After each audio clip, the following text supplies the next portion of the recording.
بسم اللہ الرحمن الرحیم۔ السلام علیکم۔ وظائف امید کی کرن کے پیارے دوستوں، ہم امید کرتے ہیں کہ آپ خیریت سے ہوں گے۔ ہماری دعا ہے کہ اللہ پاک آپ کو خیر و عافیت سے رکھے۔ پیارے دوستوں، رمضان کا مبارک مہینہ روا دوا ہے اور اس مہینے میں اللہ کی رحمت بارش کی مانند برستی ہے۔ یاد رہے کہ اللہ تعالیٰ نے بنی نوح انسانوں کو طرح طرح کی نعمتوں سے نوازا ہے۔ وہ ہم سے 70 ماؤں سے زیادہ پیار کرتا ہے۔ یاد رہے کہ رمضان کا مہینہ مسلمانوں کے لیے انعامات کا مہینہ ہے، کیونکہ یہ مہینہ مسلمانوں کے لیے دوزخ سے نجات کا ذریعہ بن سکتا ہے۔ اس مہینے میں نیکیوں کی بہاریں لگ جاتی ہیں۔ مسلمان باقاعدگی سے نمازیں پڑھتے ہیں اور سحر و افطار کا اہتمام کرتے ہیں۔ حدیث قدسی ہے کہ روزہ میرے لیے ہے اور میں ہی اس کا اجر دوں گا۔ یاد رہے کہ حدیث قدسی ایسے کہتے ہیں جس میں الفاظ اللہ تبارک و تعالیٰ کے ہو اور زبان ہمارے پیارے نبی حضرت محمد مصطفیٰ صلی اللہ علیہ وآلہ وسلم کی ہو۔ اس سے آپ روزے کی اہمیت اور فضیلت کا اندازہ لگا سکتے ہیں کہ جس عمل کا اجر خود اللہ تعالیٰ عطا فرمائے گا،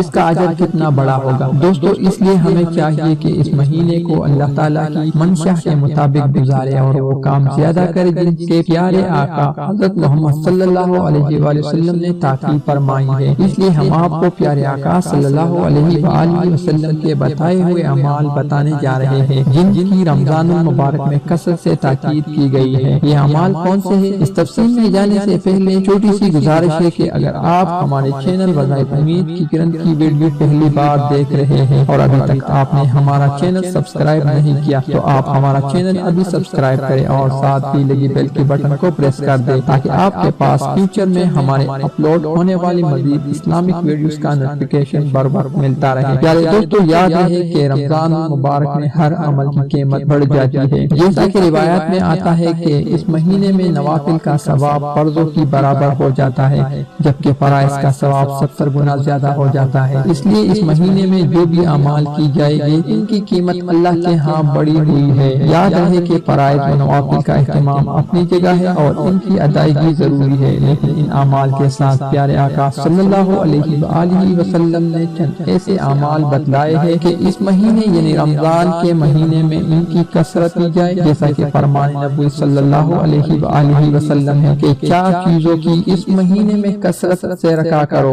2 چیزیں اللہ کی رضا کے لیے اور 2 چیزیں ایسی ہیں کہ ان کے علاوہ آپ کا چارہ کار نہیں۔ پہلے 2 چیزیں کلمہ طیبہ اور استغفار کی کثرت ہے اور دوسری چیزیں جنت کی طلب کرو اور آگ سے پناہ مانگو۔ جو شخص کسی کو پانی پلا دے گا، حق تعالیٰ قیامت کے دن اس کو اپنے حوض سے ایسا پانی پلائیں گے جس کے بعد جنت میں داخل ہونے تک پیاس نہیں لگے گی۔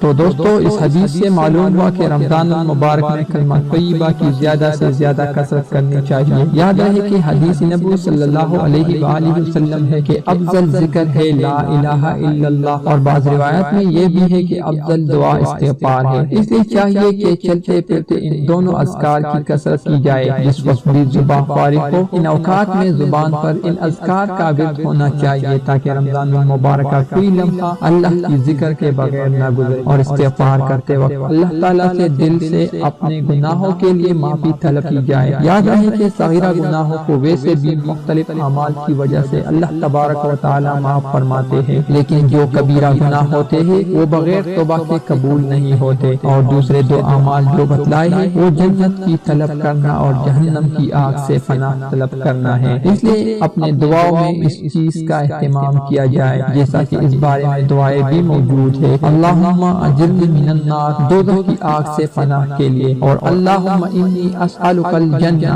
جنت کی طلب کے لیے۔ ان دعاؤں کا ہر نماز کے بعد اور ہر سحر و افطار میں اہتمام کیا جائے۔ اللہ سے دعا ہے کہ اللہ ہمیں دین کی سمجھ نصیب فرمائے اور اس کے مطابق زندگی بسر کرنے کی توفیق عطا فرمائے، آمین۔ پیارے دوستو، ہم امید کرتے ہیں کہ آپ کو ہماری آج کی یہ ویڈیو ضرور پسند آئی ہوگی۔ اگر آپ کو ہماری آج کی ویڈیو پسند آئی ہے تو آپ سے گزارش کرتے ہیں کہ آپ ہمارے چینل وظائف امید کی کرن کو ضرور سبسکرائب کریں اور ساتھ ہی لگی بیل کے بٹن کو پریس کر لیں تاکہ آپ کے پاس ہمارے آنے والے مزید معلوماتی ویڈیوز کی نوٹیفیکیشن بر وقت ملتا رہے۔ سبسکرائب کے ساتھ ساتھ ہمارے ویڈیو کو لائک کریں اور اپنے دوستوں کے ساتھ شیئر کریں۔ ملتے ہیں اگلے ویڈیو میں، تب تک کے لیے خدا حافظ۔